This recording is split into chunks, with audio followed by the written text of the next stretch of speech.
Samwell finally got together this year. That was the will they or won't they of Game of Thrones, the Sam and Diane, if you will. But you have to be worried because most times when people hook up on the show, it doesn't like portend good things. What are you looking forward to with your relationship moving forward? Or where do you hope that it goes? I think Sam would just happily accept more of the same. I don't think Sam's one of those people who tries to inject a bit of exotic, I think, to be said. So is that maybe when he's looking at all those books, you think that's actually what he's reading about? He's hollowed the books out. Well, I've often said, I've said it before, that I think up until, Gilly, Gilly, I always thought that Sam used to think about sex the way that most people think about space. In so much it's something that goes on. He's got nothing to do with it. I think he used to see it from a purely kind of academic standpoint. He's fascinated by it in a kind of childlike way, but nothing that he's like it. It's similar to the way I am with Gans, something like that. But the thing about when Gilly turned up and gave him a bit of practical, it just occurred to me, I don't know enough about science to be able to finish that metaphor. Thanks again, school. I wouldn't be surprised if the whole season 6 is just you walking around saying, "Did you hear? Hear my excellent news." Yeah, he's done that before. Yeah, he killed a White Walker, swanned around for a few seasons, telling everybody about it. Nobody believed him. Do you know what? Such as Sam is, I reckon even less people will believe this. David, you directed the last 2 episodes, which were fantastic. The end of episode 9, the dragon and the fighting pits, one of the most incredible scenes in the history of the show. Yeah. How much longer did it take to shoot that than a normal episode? Well, all I know is for that scene it was 2 days of second unit, and we had 10 days of first unit that we shot. So it was about a 10-day experience for myself, but I just wanted to physically survive it, and fortunately I did. And the dragon trainer just must be essential. You gotta have a great dragon trainer and good treats. Yeah. Natalie, Marguerite, one of the toughest characters to figure out. I feel like she's in a sympathetic place now. What I love about her, the more she dislikes somebody, the nicer she is. Which must be fun to play. A lot of fun, yeah. Poor Marjorie, they left her in a cell. Yeah. I guess we're just going to find out how she... She needs a shower and a coffee, I'm sure by now. I think you should do a crossover with Orange is the New Black, I think. just throwing that out there. I think that's an excellent idea. Gwendolyn, I don't want to blame you for the things your character did. Go ahead. You had one job. Keep an eye on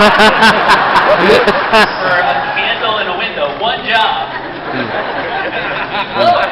Let's be honest. I didn't blow the candle. I didn't mean that.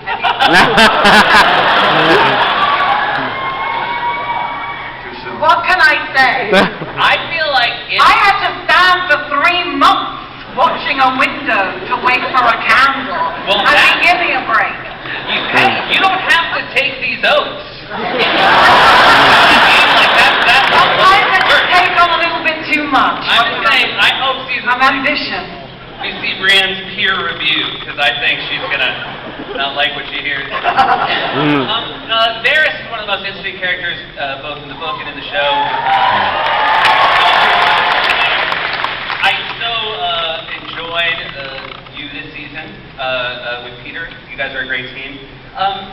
When you're sort of playing, because it's very hard to even know reading the books, is Varys a very good person or is Varys a very bad person? Is Varys looking after himself?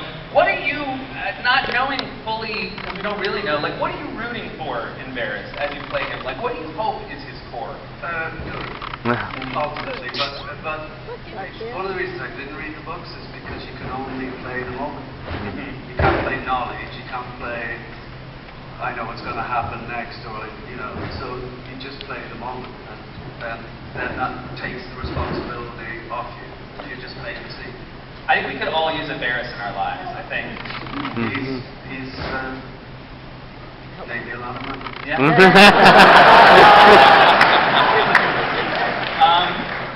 Liam, we don't really know. Stannis wasn't on camera. As you guys do a really nice job, you kill a lot of people right off camera. I really appreciate that. Gives us something to talk about online. I'm very happy for Davos because I think, I gotta be honest, I don't... You're happy for Davos? I'm happy for Davos because I think with Stannis out of the way, you could lighten up a little bit. I think... I don't think he was a great friend for you. And I'm just looking for... I want to see Davos smile a little bit more. And I think if Stannis out of the way, it'll be good. I don't think that's going to happen. Yeah. No. Especially when he finds out what that did.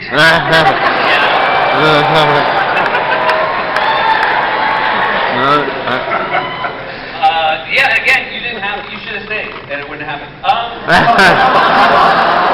tried. I did try. I think these people will back me up here. Did I try? Yeah. Some people don't spoke. I thank you. Good night. Carice, it's a lovely to have you here. This is, give it up for Carice. True story, I know I've told this before. Carice and I have known each other for almost 20 years. Oh, here we go. And Carice, when Carice was auditioning for this, she called me because she knew that I would be the kind of person who would have read these books and asked me if I thought it was a good part. And I told you it was, right? Thank you, Sam. You're welcome. Oh, That's all I'm yeah. waiting for. One of the scenes that Liam just referred to, one of the toughest scenes I think for everybody to watch this year was the burning scene with Shireen. Was that a very, I assume for everyone here, there has to be a great level of levity meeting you all backstage. Obviously, you are not as dark as the characters you play. Was that a hard scene to shoot, though? Was there levity on set on a day like that? Not at all. Not a levity kind of a situation. It was tough weather, tough setting, and everyone really needed to feel what was going to happen with this young girl. And we were all into it. The actors were all into the sequence. The extras were into it. And it was just an amazingly powerful moment that it was just turned out just right. It was a very powerful scene. This year there seemed to be, a couple of times where the audience thought things were rougher than they were even used to in the place. When you spent a lot of time in Westeros, it seemed weird that you would be ever caught off guard. Were you surprised by that feedback from the audience?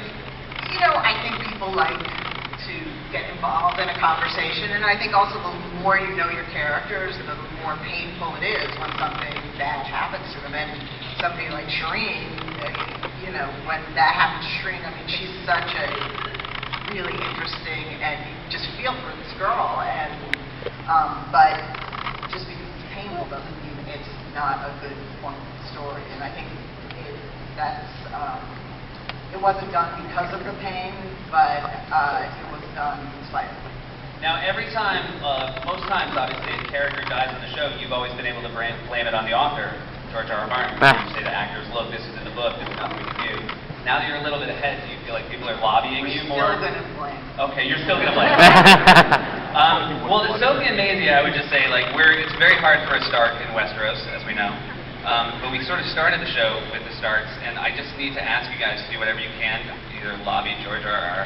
or the creators of the show, because I really think, as fans of the show, we need you guys to stay alive. So can you do that for us? Trying, but they keep on doing bad stuff to us, I don't know how Arya's What gonna. is it about the Starks, man? They just hate us. I don't know how Arya's gonna do without her eyes in the new season, but Yeah. I'll try. All right, good. I want to take questions from everybody here, so if you guys want to start lining up for that. And while we do, we have another surprise for you guys. Please enjoy this reel of Game of Thrones audition.